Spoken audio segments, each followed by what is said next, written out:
Hello வணக்கம். இது இன்றைக்கி மார்னிங் தேர்ஸ்டே மார்னிங் எடுத்த விலாகு. நான் ஏற்கனவே சாதம் வடித்து வச்சுட்டு பருப்பு போட்டு வச்சுருக்கேன். பருப்பை கொஞ்சம் கிண்ணத்தில் எடுத்து வச்சுருக்கேன். சாம்பார் வைக்கிறதுக்கு இன்னும் கொஞ்சம் பருப்பு கூட்டு வைக்கிறதுக்காக தனியாக எடுத்து வச்சுருக்கேன். முளைக்கீரை நேற்றே வாங்கி க்ளீன் பண்ணி கட் பண்ணி வச்சுட்டேன்.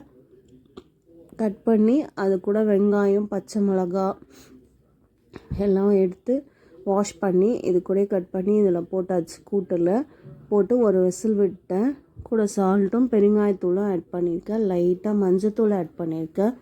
இப்போ ஒரு விசில் வச்சோடனே கூட்டு ரெடி ஆயிடுச்சு. தாளித்து மட்டும் போட்டுட்டா கூட்டு அவ்வளோதான் கூட்டு வேலை.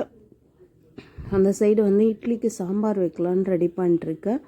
வெங்காயம் தக்காளி பச்சை மிளகா வதக்கிட்டு இந்த மீதி எடுத்து வச்சுருக்க பருப்பை அதில் போடலாம். ஆனால் நான் இன்றைக்கி என்ன மிஸ்டேக் பண்ணேன்னா அந்த பருப்பு நல்லா கடைஞ்சிட்டு போட்டிருக்கணும். அப்படியே போட்டதுனால சாம்பார் கெட்டி கெட்டியாக ஆயிடுச்சு சாம்பார். அது சரி பண்ணுறதுக்குள்ளே எனக்கு போதும் ஆயிடுச்சு. காலையில் இன்னொரு அடுப்பில் ரசம் வச்சுருக்க பருப்பு ரசத்துக்கு இன்றைக்கி கூட திப்பிலியும் வேப்பம்பூவும் ஆட் பண்ணியிருக்கேன் ரசத்தில். ஏன்னா லைட்டாக கோல்டாக இருக்குது எல்லாருக்கும். அதனால் திப்பிலி வேப்பம்பூ போட்டு ரசம் வச்சுருக்கேன். இப்போ நம்ம தாளிச்சிக்கலாம். ரசத்துக்கும் கூட்டுக்கும் தாளிச்சிக்கலாம்.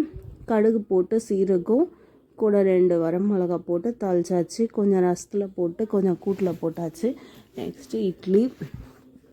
ஸோ இன்றைக்கி இட்லி சாம்பார் ரசம் சாதம் கூட்டு கீரை கூட்டு தான் பண்ணியிருக்கேன்.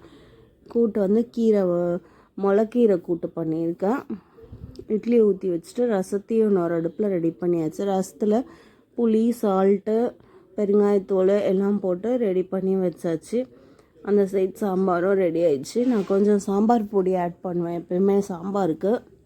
ஏன்னா என்னோடய மிளகாத்தூள் காரமாகவே இருக்காது.